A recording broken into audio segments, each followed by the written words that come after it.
Hi, everyone. Welcome to Boosting Breakfast in Older Youth, hosted by the Food Research and Action Center. I'm Steve Hayward, Communications Manager at FRAC.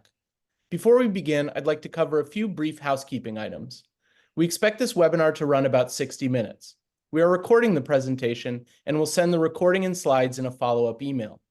Closed captioning is available. To turn captions on, select Show Captions in the bottom taskbar and choose English as the spoken language. We'll have time for questions and answers at the end of the presentation. To ask a question at any time during the webinar, please use the Q&A tab in the bottom taskbar. With that, I'll pass it off to Erin Kennedy Heisom, Senior Child Nutrition Policy Analyst at FRAC. Take it away, Erin. Thanks, Steve, and welcome everyone to FRAC's Thursday webinar. As Steve mentioned, my name is Erin Kennedy Heisom, and I'm a policy analyst here at FRAC. We have a lot to share today, so let's get started. Next slide, please. For those of you who may be unfamiliar with FRAC, and hopefully there's not many, we are a leading national nonprofit organization dedicated to eradicating poverty-related hunger here in the United States.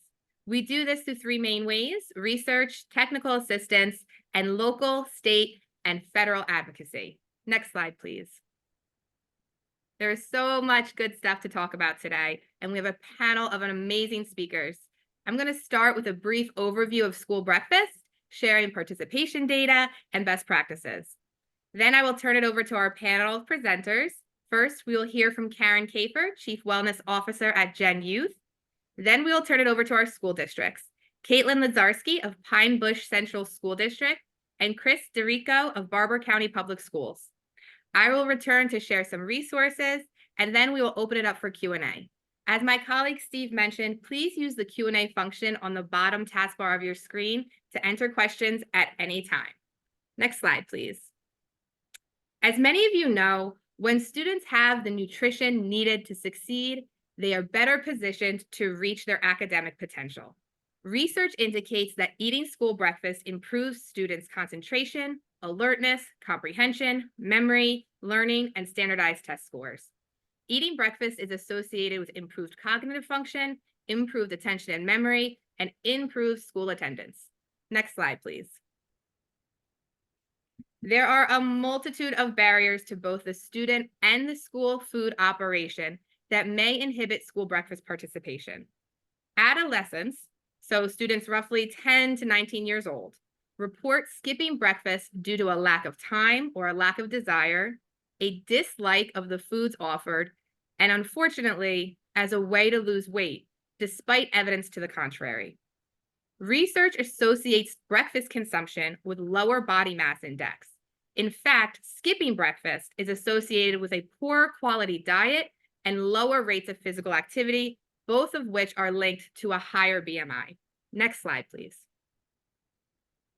So this slide depicts the average daily participation in all school breakfasts across the nation, from pre-pandemic, so 2018, 2019, to last school year. As you can see, participation spiked in the 21-22 school year when federal waivers allowed all schools to serve all students school meals at no charge. Last school year, when those waivers ended and the majority of schools returned to the traditional tiered system of free, reduced price, and paid meals, participation dropped to below pre-pandemic levels. Next slide, please. At FRAC, we also like to look at the gap between breakfast and lunch eaters. And here we see the same trends that I showed on the last slide. When all students had access to free school meals, that gap between breakfast and lunch decreased. But when barriers of cost returned, the gap widened. Last school year, nearly 51 students ate school breakfast for every 100 that ate school lunch. Next slide, please. This data is looking specifically at older youth. The Youth Risk Behavior Surveillance System, or referred to as YRBSS, is a set of surveys that track health behaviors in students in grades 9 through 12. The survey is conducted every 2 years. This data is from the 2021 survey, and it also compares the years between 2019 and 2021. As you can see here, in 2021, 75% of teens surveyed said they were not eating breakfast daily. This was an increase from about 67% in 2019. And that marks a decade of declining daily consumption of breakfast among high schoolers. Next slide, please. So when we talk about increasing breakfast participation, we often talk about these two main components: offering school breakfast at no charge to all students and serving breakfast after the start of the school day through service models such as Second Chance, Grab and Go, or breakfast in the classroom. It is really this combination of free breakfast served after the school bell that is the foundation of a strong school breakfast program. Next slide, please. But those tactics, universal free breakfast served after the bell, are just the foundation. Roughly a decade ago, researchers in Minnesota studied how to increase breakfast participation in 16 rural high schools, which they called Project Break Fast. Project Break Fast was an intervention designed to increase high school breakfast participation. In this intervention, a school breakfast team made up of students, school food service, administration, teachers, and other key school staff was formed to design and implement a grab-and-go breakfast model outside of the traditional cafeteria setting. School policies were changed to allow students to take food out of the cafeteria so that they could consume it in the classroom and in hallways. And a student-led marketing campaign was conducted to encourage students to eat school breakfast. So what did the researchers find? Utilizing the grab-and-go model and creating this culture of school breakfast resulted in increased participation amongst the high school students in those intervention schools. Students reported fewer barriers to participation, and they reported feeling more support from both their peers and the school staff. Students in the intervention school consumed more fruit without altering their daily caloric intake nor negatively affecting their BMI. With the increased school breakfast participation, most intervention schools were able to recoup costs within 1 month and make a profit on school breakfast. And our panel of presenters today will elaborate on the innovative ways that they are boosting breakfast in older youth. Next slide, please.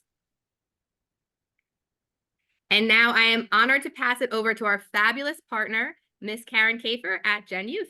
Take it away, Karen. Thanks, Erin. Whoops, let me get on camera here. Thank you, and good afternoon, everyone. It's a pleasure to be here today and join this wonderful panel. I'm Karen Kafer, as Erin said, I'm a registered dietitian and Chief Wellness Officer for Gen Youth.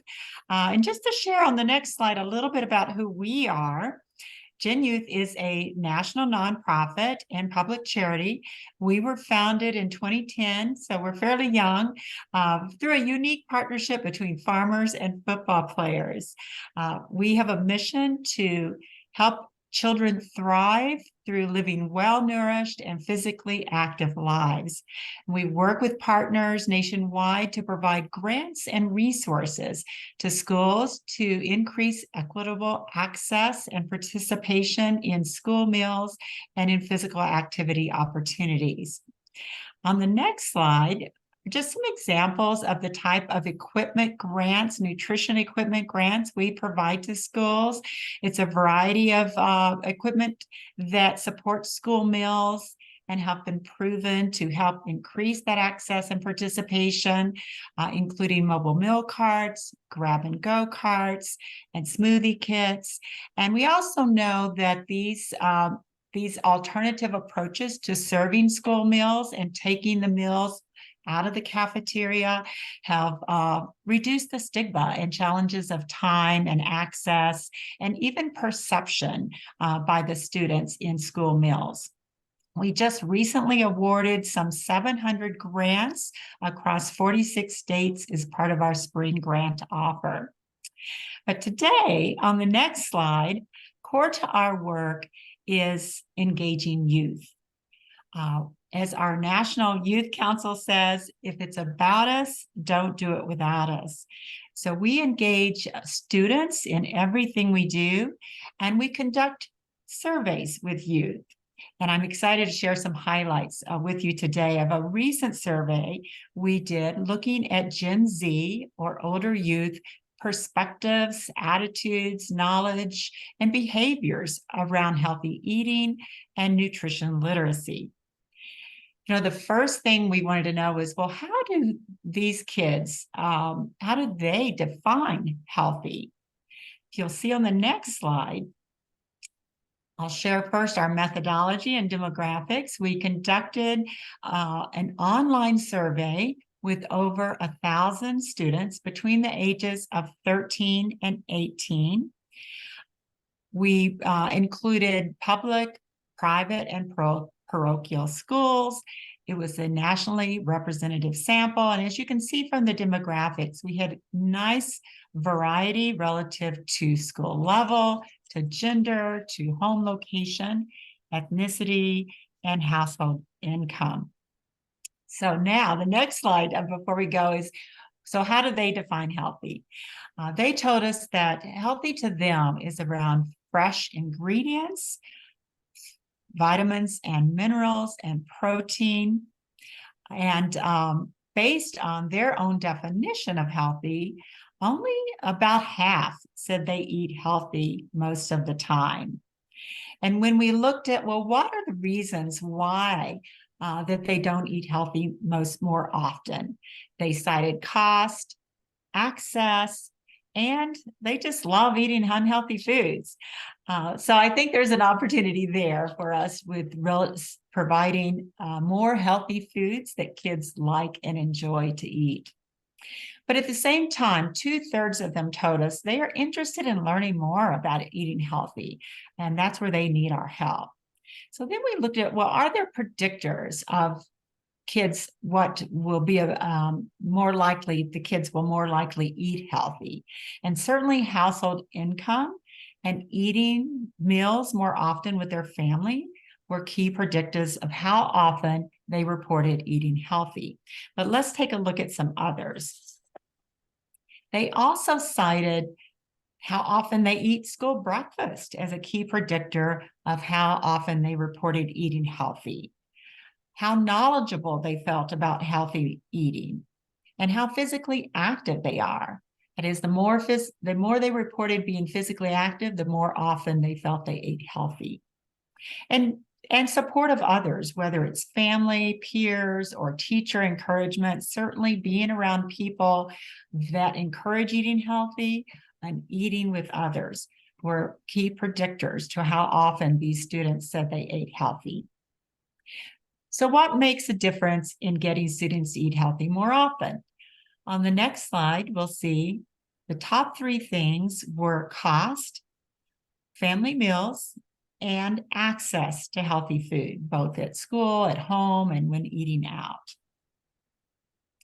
So now let's talk a bit about school breakfast and what we learned. On the next slide, we did find that school breakfast is a key indicator to how often students reported eating healthy, and youth who skip breakfast are less likely to eat healthy.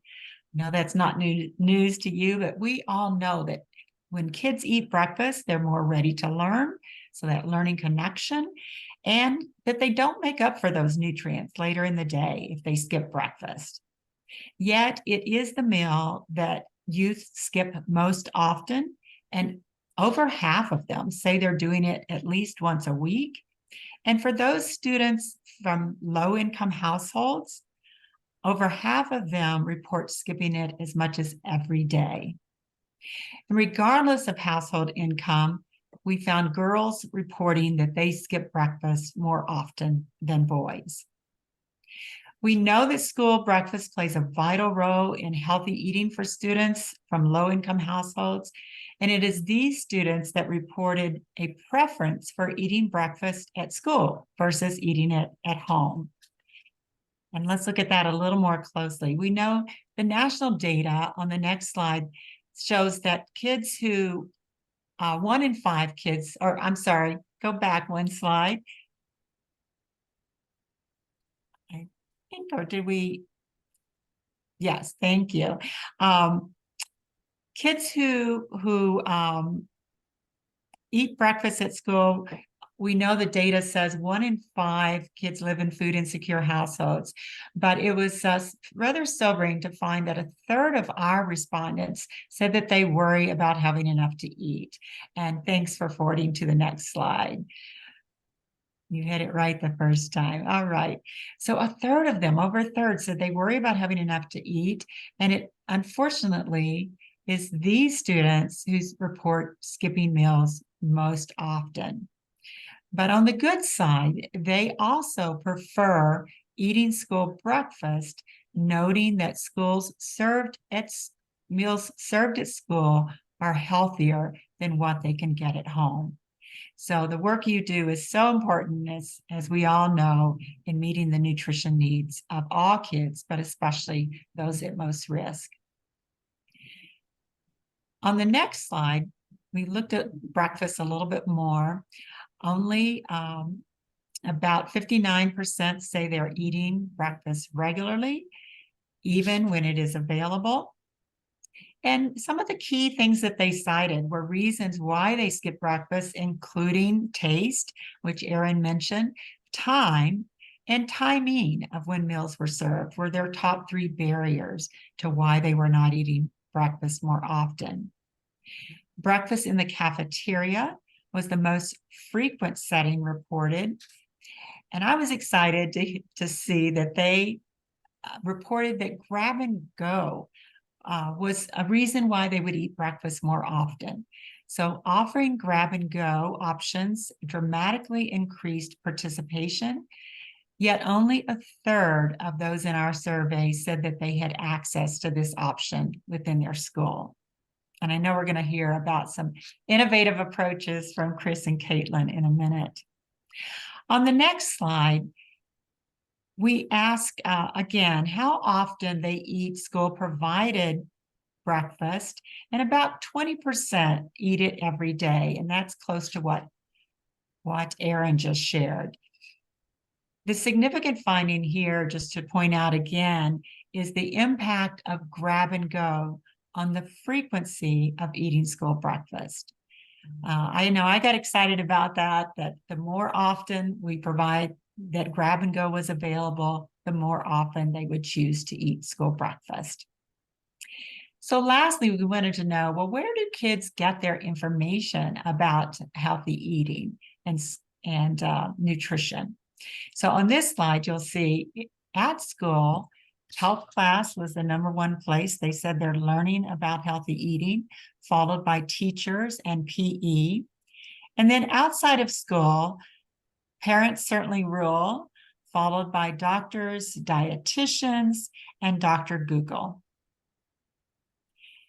On the last slide, I just want to say I appreciate the opportunity to share a few highlights from our survey, and I invite you to take a look at the full survey on our website, and I think Erin's going to put that link in the chat, so it has easy access for you to review the whole thing. And I welcome you reaching out to me if you have any questions or comments about the research. Thanks, Erin.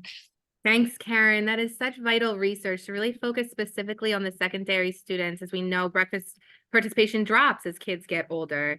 And it's always a population that we're looking to engage and work with us in collaboration as we try to increase breakfast consumption. So thank you so much. I have dropped the link to the report in the chat. I will do it again in case anyone missed it. And we'll also include it in the follow-up emails for all registered attendees. So next up, we are going to switch it over to our school districts and hear from Ms. Caitlin Lazarski of Pine Bush Central School District in New York. Good afternoon, everyone. I'm Caitlin Lazarski. I am the Director of School Nutrition for Pine Bush Central Schools in Pine Bush, New York. That's about 60-ish miles north of New York City. So we're right in the middle of the Hudson Valley for those of you who know New York. So we're not way up there by Canada. But pretty centrally located. And I actually have the experience of bringing different breakfast models and expanding breakfast in 2 different school districts. I was recently hired in Pine Bush as of October, and this is a mid-size for New York, about 5,000 students in the district, and it's a rural population. So I have had the experience of bringing CEP on board to this district as of November 1st. But prior to that, I was in Newburgh Enlarged City School District. So I had a bigger school district, about 11,000 students, and that was an urban suburban high poverty district. So I can see it from both lenses. I had one district that was on community eligibility well prior to the pandemic, and now a new district that just certified with a 36% ISP. So very different as far as enrollments and demographics, but similar in the fact that they're just kids, right? And breakfast is an important piece of every kid's day. So I'm excited to be presenting here today to you about some of the things that I've done in both of those districts and some experiences that we've had. In Pine Bush, I have 7 school buildings, 1 high school. So we're going to focus on some of the work that we've done in the high school here. And then I also have 2 middle schools that we're starting to move the needle on, but I've only been here 7 months, so we're still working. Next slide, please.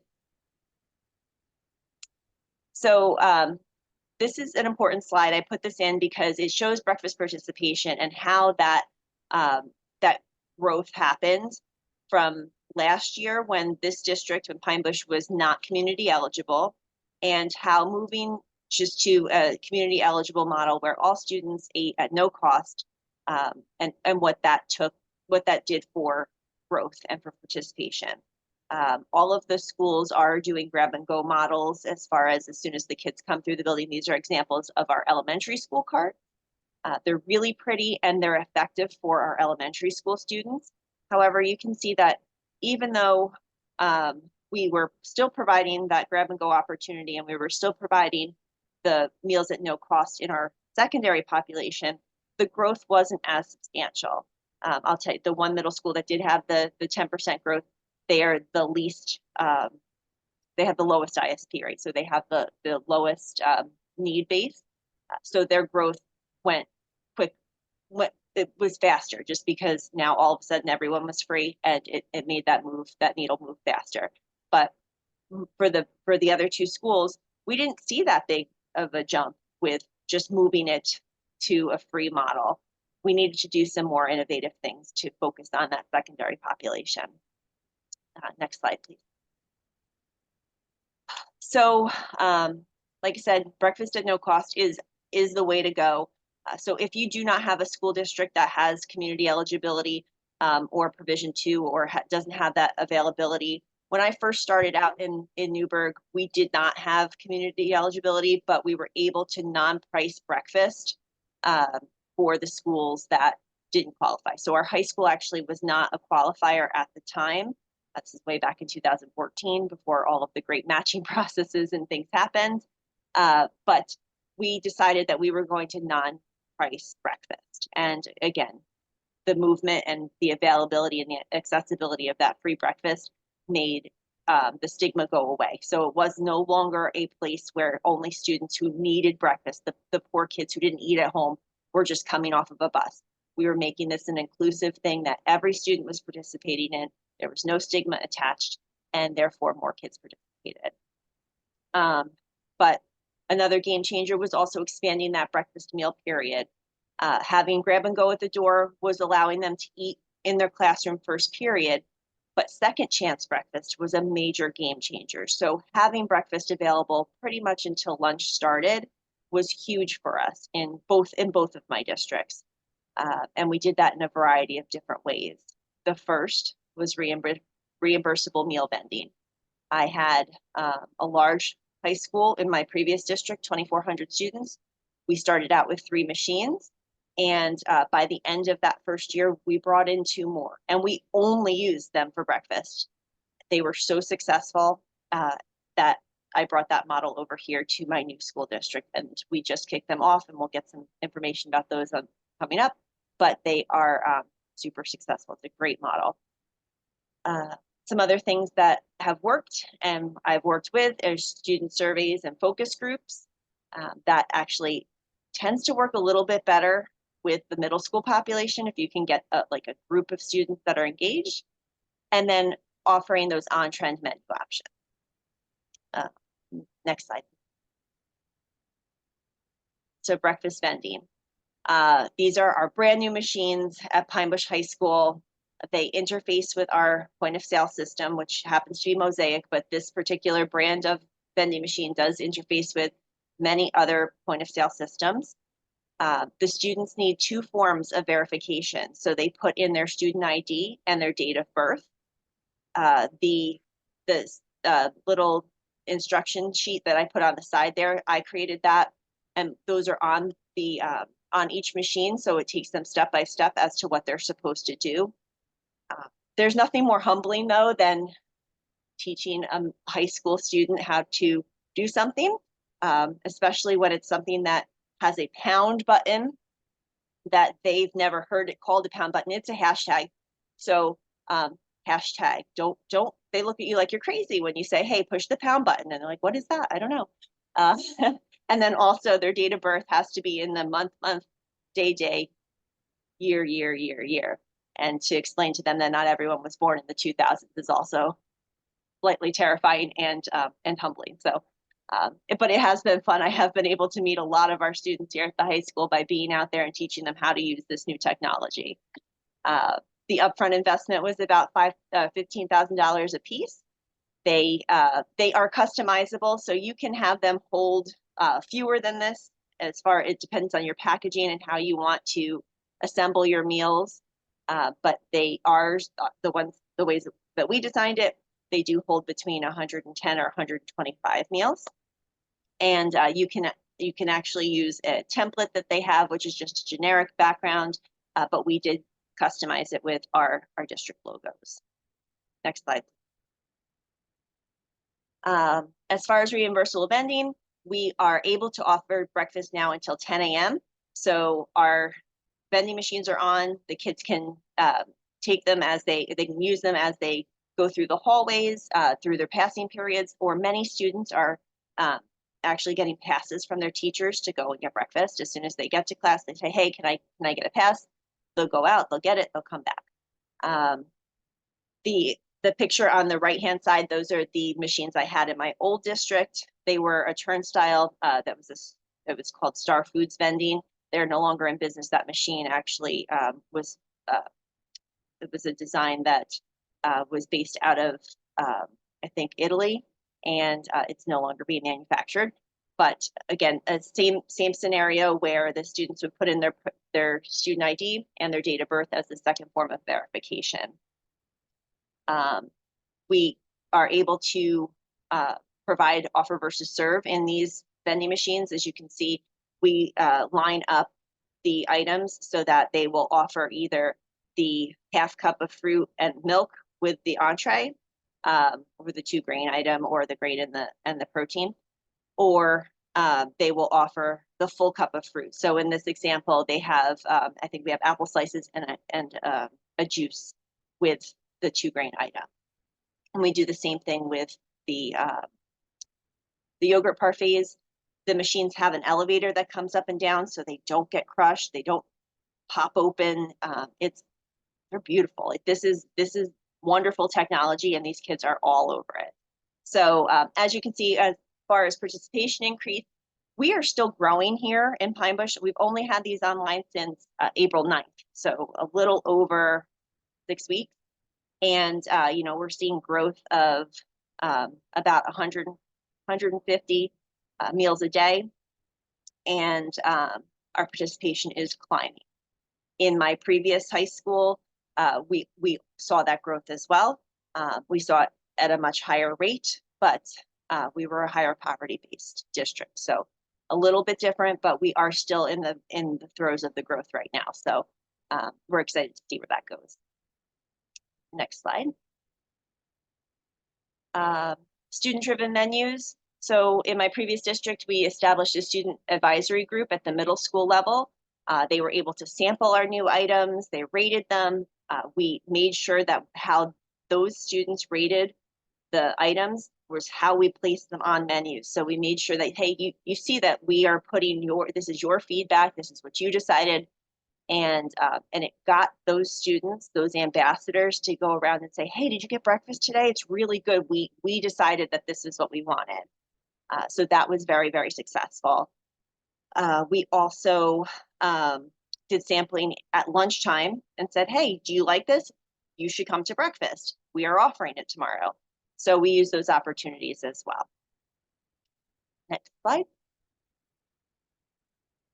And then offering on-trend menu options. So a couple of slides ago, there was a picture of a cafe. It looked kind of like a Starbucks. That was the goal.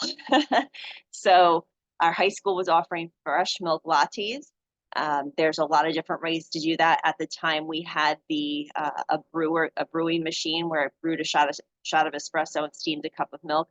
Again, we were offering this for free. So the way that you got that latte, whether it was iced or hot, was you had to participate in the breakfast program. So that was your milk component for breakfast.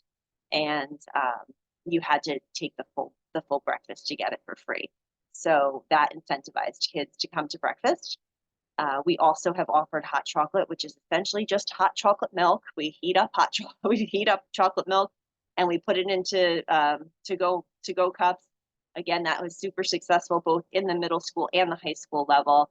And you can get that if you get a breakfast. We worked with freshly baked products. We were baking muffins at our high school, again, for that Starbucks themed location for grab and go. Offering breakfast pizza and smoothies, yogurt parfaits, different varieties of those at the middle school level as well. Again, with that student feedback and input, and we saw some great success with participation building from those menu options. And this is my contact info. I am so happy to talk to anybody who is interested or has more questions about anything that we're doing. Breakfast is my thing. I love it. I think it is one of the most important things we can offer kids, and I'm always happy to talk about it. So thank you for having me here today, and I hope you get a lot out of it. Caitlin, thank you so much. We've known each other for a number of years now. I always have you come and talk about breakfast in a variety of capacity. And I love seeing how you really are not just talk. You were breakfast in your last district, you're breakfast in this district. You will continue to be breakfast. There are a number of questions in the chat regarding your vending program, so we'll get to that at the end. But I just had a clarifying question. For Pine Bush right now, did you say your ISP is 36%? It is. Ah, great. Okay, it can be So, done, guys. It can, however, I will give you the caveat that New York's, we as an association and as a coalition with all of our partners have been very successful in legislation. So New York, if you qualify for CEP at the federal level, no matter what the threshold, they will match and get up to the full reimbursable rate. So whatever the federal government doesn't provide, the state government does provide to make us whole. So A little different. it is different. Yes, thank you for mentioning that, because we do track CEP subsidy bills here at FRAC, as well as the state efforts and the national push for healthy school meals for every child in every state. So thank you, Caitlin, and we will address questions at the end of the webinar. So if you have any questions, as a reminder, just enter them into that Q&A function. You should see it probably on the bottom toolbar of your screen. All right, we'll do next slide, please, Steve. Thank you so much. And last but certainly not least, we have Mr. Chris Derico from West Virginia sharing what he's doing to boost breakfast. Take it away, Chris. Thank you, Erin, and I welcome everyone today. I'm glad to be with you. As Erin said, I am from West Virginia, and over the past several years, West Virginia has had a lot of success with breakfast. So I thought I would share some general tricks of the trade that has worked for us in West Virginia and why they've worked. And then I'll concentrate on the high school population and what we are doing there. So next slide, please. A little bit about myself and my history. I've been a child nutrition director for 20 plus years, and I'm actually in my third district. Can we go to the next slide? I'm not seeing it all, so I apologize. Go back a slide now. Anyhow, so I've been in 3 districts. You can see a little bit about the districts right there. I'm currently in the bottom district, which is student population of 2,000 students. I have a lot of experience in just a little bit larger population at 2,800, and I've also spent some time in a district that had 10,000 students. Percent needy, I'm currently in my highest percent needy at 88%. Most of West Virginia is fairly high need, so those numbers are pretty typical. A lot of West Virginia has traditionally had a very high lunch participation. Breakfast, not so much. Lunch was always high, breakfast, not so much.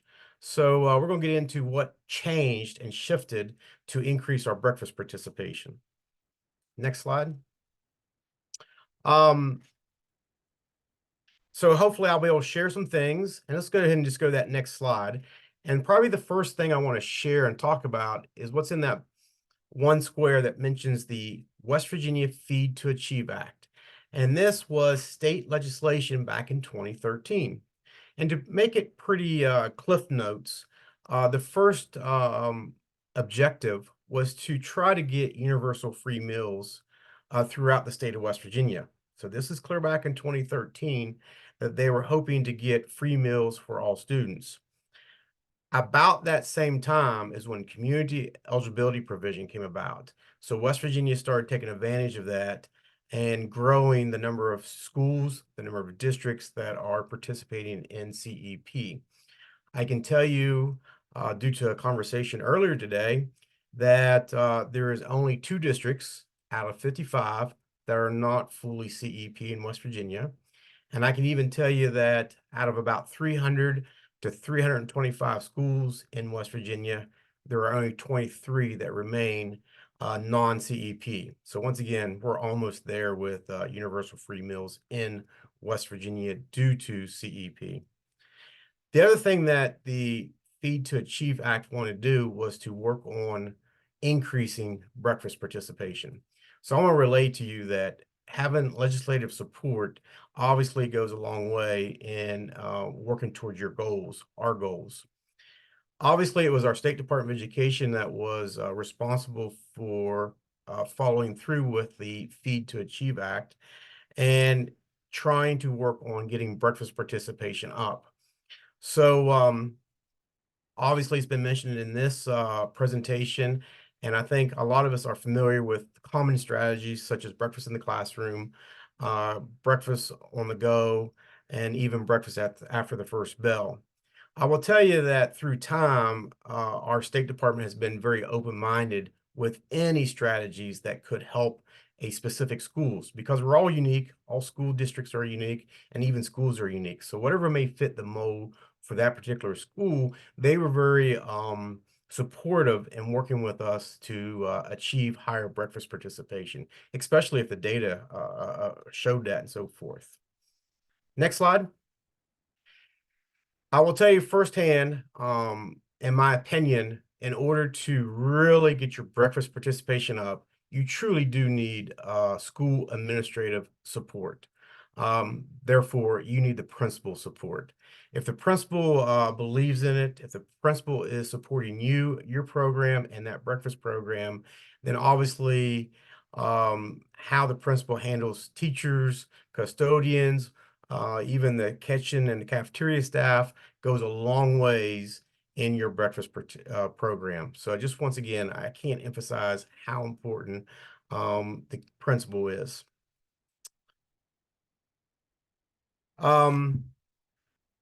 Let's go to the next slide, and then I'll get into stories here in a little bit. So some key components for me, when I look at high school participation, obviously you got to look at the kids, got to look at the teenagers, look at how they operate. I think we agree that a lot of times high school kids should come up to school at the last minute. Their time for breakfast before that first period is limited. And to be honest with you, as we get older and get in that teenage years, most of us aren't ready to eat that first few minutes when we get up. So once again, that's why when I look at my menus and look at strategies, I am looking for foods that are quick, portable, something that they can take with them, maybe eat just a little bit later. Once again, easy access, quick, portable is key. I also look at what students want. In my current district, they were not doing much of, I'll say, semi-homemade breakfasts. They were simply providing a lot of prepackaged items. And sometimes we like that. Sometimes kids like that, but not necessarily every day. So I have incorporated a lot of what I call breakfast sandwiches. And it's breakfasts that we make, wrap up. Once again, therefore they're portable. Variety of breads from croissants, biscuits, English muffins, so that there is a little variety. Obviously, between eggs, sausage, and other options, their sandwiches do provide that variety over time and so forth. And obviously, I think it's also responsible for us to do some marketing. Sometimes it's just a matter of telling everyone what we're doing, what the options are out there. So it's very important that not only you market it to your students, make sure you're marketing it to your probably your community, therefore the parents, so they know what's going on. Let's go to the next slide. I want to go back to probably around 2013, maybe even before that. I share this story with you. Once again, my lunch participation was around 65, 70%. My breakfast participation was only around 15, 20% at my high school. I recognized we had to do something. And I went to the principal and I suggested that we come up with a system that we could deliver breakfast to the classroom and also deliver it between the first and second period. I sort of felt that timing is when kids would be hungry, ready to eat, and obviously delivering it to them takes care of the portability and so forth. The principal, I should tell you, is my younger brother. So, he did reluctantly agree to do this. And he tells the story today that he agreed to do it and he thought we could do this for 2 weeks. It won't work and he could get rid of it. And what happened was participation went from 15% to 65, 70%. And to this day, it is still 70% participation for breakfast with that model. He tells the story, when he saw the numbers, he sort of cusses a little bit and says, I can't get rid of this now. So once again, sometimes trying things, having the data to back up why it is successful, and then showing administration, whether it's at the principal level or the central office level, is key. And once again, I'm going to recommend, don't be afraid to try a variety of techniques. What works for one school may not work for others. I took the data from that high school and moved it to my middle schools and elementaries, and we didn't necessarily use the same exact model. We adapted to their schedules, to maybe some of the wishes even of the teachers, but we found a system that worked. And I had 2 reluctant elementary schools to do breakfast in the classroom. And once again, we were trying different things, and the success story is we finally really just went back to the traditional breakfast. But the difference was I put the pressure on the principal, the teachers, and I said, we can leave it at the traditional breakfast as long as the kids are participating and eating. So I left it up to them to market the breakfast, to educate the students about why they should be eating breakfast, to make sure they had plenty of time to eat breakfast. And once again, because that was the avenue they wanted to pursue, they knew it was important to achieve high data with participation. They worked at it, and it has been successful. The slide is just a couple of quick things. I think yogurt parfaits are very common. Kids seem to love them. The item on the right is it's recipe I saw on social media, and I thought, hey, this is for a special occasion. We ought to try it. Kids will probably like it that 1 or 2 times you do it during the year for a special occasion. But it's a pumpkin dip, yogurt pumpkin dip. We actually served it with a sunflower seeds and some dried cranberries, some carrot sticks, and apple slices. Once again, something a little different. And once again, this is not something I would serve every day, but sometime in October, November, I think we served it once each month. Something unique, something different. And if it's new, unique, and different, kids will try it. And once again, never hurts your participation. Next slide. This is just a little quote that came up, and I'll end with this note and just saying my background's education. It was sort of an accident. I ended up with a career in child nutrition, but I thought it was maybe my calling because I truly believe that the educational process begins with kids being well fed and well nourished. So it's our jobs to continue to work at whatever we can do to make sure kids are fed each and every day. And that starts with breakfast. So it's very important at the high school level that nutrition gets in those kids' stomachs. That way, they're not worried about when they're going to eat again, when that bell is going to ring, and they actually have the time, the energy, and the focus it takes for their studies and can become well-educated students. And once again, anyone has any questions, any follow-ups, I'll be more than glad to help out and assist. But thank you very much. Thank you, Chris. That was wonderful. And I am so hungry. I want the pumpkin dip. I want the breakfast sandwiches. Lots of kudos and congratulations and approval in the comment section of the chat. There are some questions that I'll reserve to the very end, another few minutes. But I just wanted to clarify something. First of all, thank goodness it was your younger brother, not an older brother, right? Seems to be a little easier with siblings when they're younger. He's my younger brother, but I do often claim I'm the better looking one, is how I always state it. So Of course, Yeah, of yeah, so- course, of course. No one's disagreeing. The breakfast sandwiches that you're talking about, you made those, you're putting them together, assembling them in-house with your staff? Correct. So I use the word, and this is the word I often use, semi-homemade. Obviously, the bread is coming we're not making the bread from a flour and so forth. We're using croissants, muffins, English muffins, biscuits at times. And then obviously, the sausage is coming pre-cooked. It's got to be warmed up. A lot of eggs for the sandwiches and so forth. Ham at certain times. Wow. Just a variety throughout the week, and I should say a variety throughout the month is the way I look at it. So Yeah, that's amazing. That is really fantastic work. We know, I mean, everyone loves them. I love them. I want one now. But And I should say this, when the cooks have to make those sandwiches or assemble those sandwiches, it does take time. But if breakfast is occurring after first, it allows for a little extra time for that to happen. So Yeah, that's absolutely a fantastic point, because I was going to talk about staffing and ask about staffing towards the end. But let me touch on a few resources and then we'll get to Q&A. So anyone who wants to drop some more questions in the chat or down in the Q&A function, please do so now.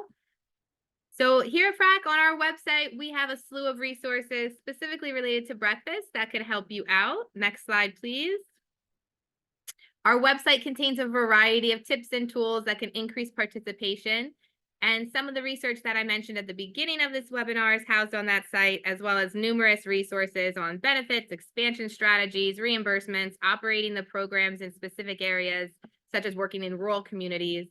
And we also have two resources that I want to highlight, specifically looking at breakfast participation in secondary schools. So you can see them here on your slide.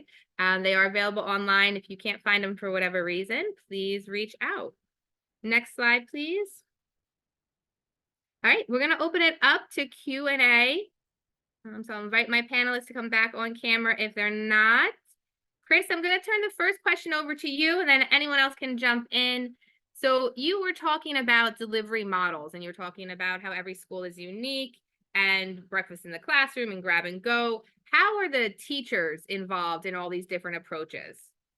Well, I think if someone has not experimented with this, a couple of hurdles you're going to face is a lot of times teachers aren't interested in any time that would have to be provided for breakfast.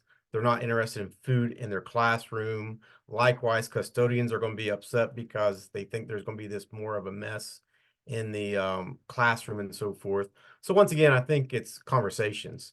I think instead of just letting people talk behind everyone's back, you get people together and you work through those hurdles and those challenges. For some people, that meant just putting extra trash cans around the classroom to make it easy to dispose of any trash. Some teachers were concerned about the trash and the extra food left in the trash cans all day long. Well, all we did was find a volunteer student in the classroom to take the trash liner, tie it up, slip it outside the door. And after that period, a custodian came through and just picked those up. So once again, if you have those conversations, find out what the real issues are. I think we can find solutions if we all are willing to work together. And that's why I do say you got to have your principal support. For any teachers that just want to take a hard no on some of this, that's where you do need to have that administrative support, because that can go a very long, long way. And I do believe teachers believe nutrition is important. The old story of it's state testing time and everyone's worried about breakfast. Well, let's worry about breakfast the other 35 weeks of the school system as well. So I agree. I have a colleague friend of mine who is a school nutrition director, and they've been doing breakfast in the classroom for years, and now they recently paired it with CEP. Mhm. And he's somewhat of a little curmudgeon in a personality, which makes me love him a little more. So I said, how's it going? How's classroom going? And he's like, the teachers love it. That's a good thing. And the nurses love it. But every time he says it comes out like it's a negative. I said, this is positive, right? Not that I want to monopolize the time, but I should tell one more quick story. Was when I first started the delivery system, I actually had some teachers help deliver because I didn't necessarily have the cooking staff to do it all because we were doing it very quickly in different parts of the building. And one of the assistant principals volunteered to deliver. And this gentleman is a great gentleman, and he has a great way of developing relationships with students. So he was not just delivering it. He was really talking to the kids, telling them why it's important. Hey, make sure you try this, and really marketing the breakfast for us.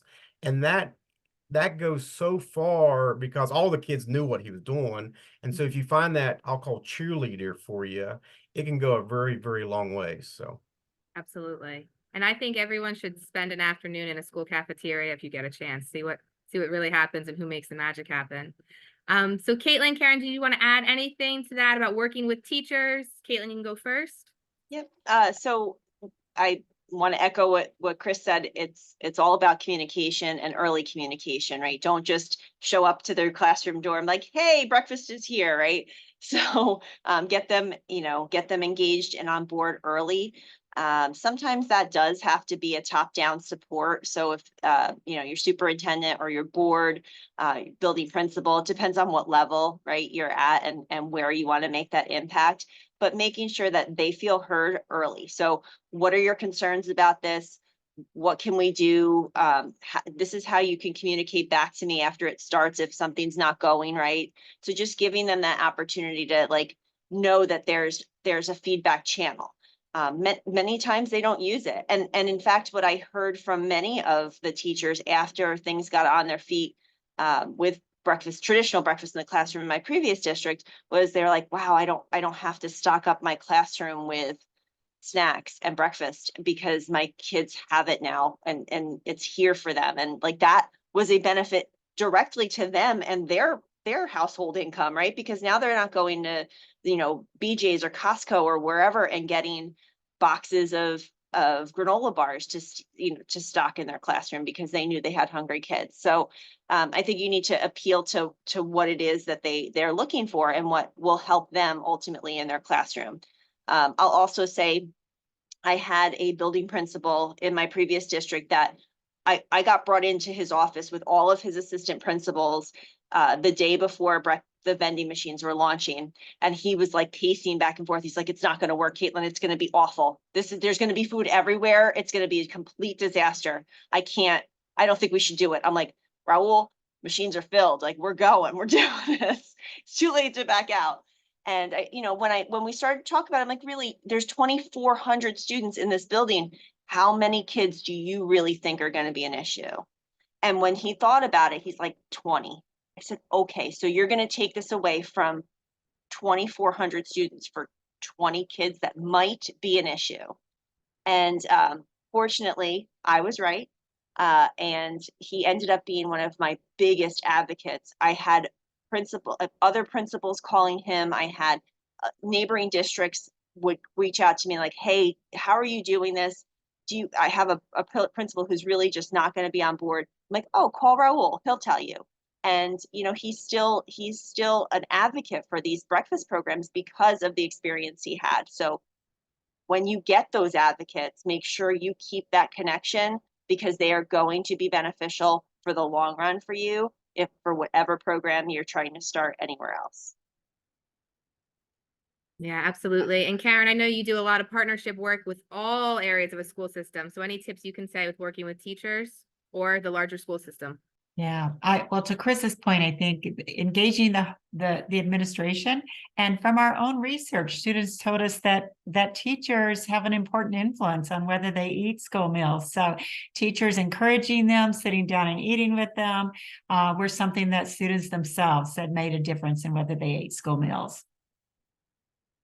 Yeah, that's a great point. And I remember when I was doing operations, offering the teacher breakfast, serving teachers lunches, and, including them in part of it, because it really has to be the whole community behind this, not just for the kids or for a certain group of kids. So we only have 5 minutes left. Caitlin, there was a number of vending machine questions. I'm going to kind of rapid fire at you. How did you purchase them? Were they grants, funds, donors? Are they cold, temperature controlled, or is the temp monitored? And who's checking for food safety and rotating the food in and out? So all your SOPs, can you just submit your SOPs? Sure. I know that there are grants available for them. I also inherited a decent fund balance when I came over to this district as well. In my previous district, they were grant funded initially, right? So our first 3 were funded through the School Superintendents Association and their breakfast enhancement program. So they initially paid for the first 3, but I bought 2 more with the revenue that was generated from those machines by increasing our breakfast sales or reimbursable breakfast by such a large number. So they pay for themselves very quickly.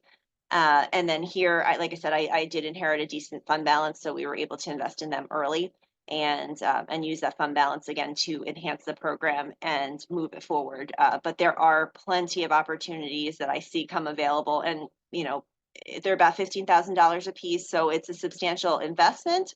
But when I costed out what we're putting in the machine and what we get in reimbursement, we're still probably taking a dollar per meal to the bottom line, which we're not supposed to be making a profit, right? So I can use that money towards enhancing other programs or buying another machine or doing whatever else I need to do for the program. So it's definitely, to me, worth the investment. As far as they are refrigerated, they are all, the amount of computer information you can get out of them, there's a back of house system that connects right to them. They will tell you when there's a temperature alert, that you can get text messages on them.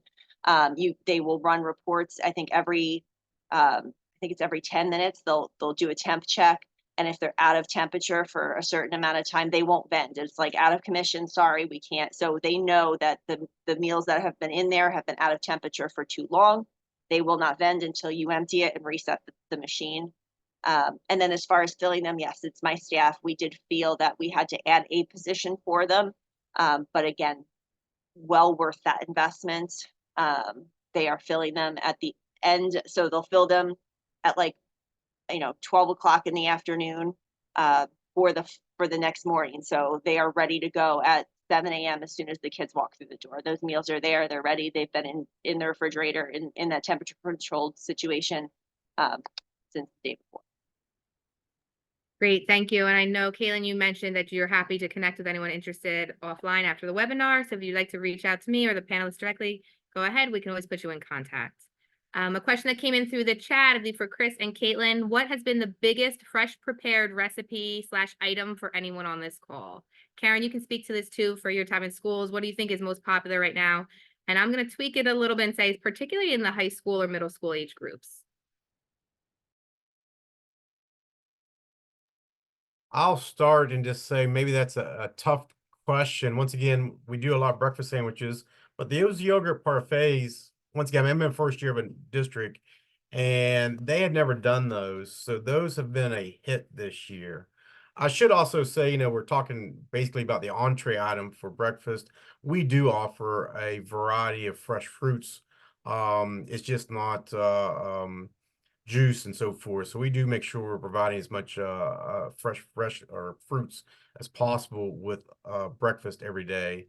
But for me at the high school level, it's the breakfast sandwiches, and I'll tell you my strategy. We try to do a breakfast sandwich 3 days a week, and then the other 2 days is more of a quick prepared item, pre-made pretty well.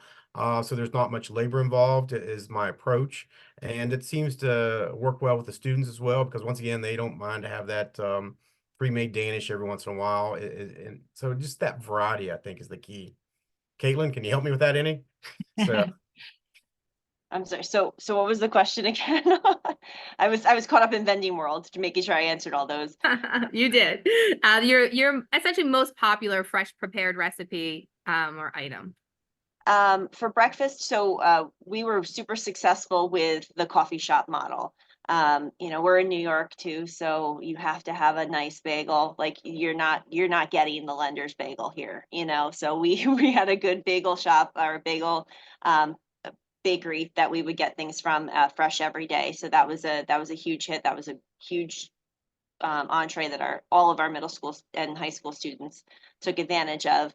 And then again, like those the hot chocolate, the lattes, those grown-up type trends that are special to them, unique to them. And I do try always to make sure that my middle school menus look a little bit different than my high school menus at each level, and my middle school menus look a little different than my elementary menus, because you want each level to feel like there's something special about what they get and what they're offered. So I try to do that for them as well. Erin, I just add that we heard from kids things that they perceive as fresh and have vitamins and minerals they're very interested in. And we actually worked with LAUSD to provide smoothie equipment, to Chris's point, and they, even during universal free meals, had a 65% increase in their participation in their high school students, because they love those fruit and dairy smoothies. And LAUSD then ended up investing in smoothie equipment for all their high schools. So the smoothies are a popular item. Thank you. Thank you. Well, I know we're a little over time, and I know there's more questions in the chat. I'm sorry if we did not get to your question today, but please feel free to email me. We will answer whatever question you have or connect you with the appropriate person or resource. And Steve, next slide, please. So I think we can pull up my email address. No, it's not there. Okay, my name is ehysum at FRAC. So it's EHYSOM at FRAC.org. You can find us online. Reach out to me, and I'm happy to connect you with any of our amazing speakers today. Thank you to Caitlin, Karen, and Chris with the wonderful, wonderful work that you do day in and day out to help support our youth. We know investing in their nutrition benefits them now and benefits all of us for future generations to come. So thank you. Thank you. Everyone stay in touch with us and have a great long weekend. See ya. Bye.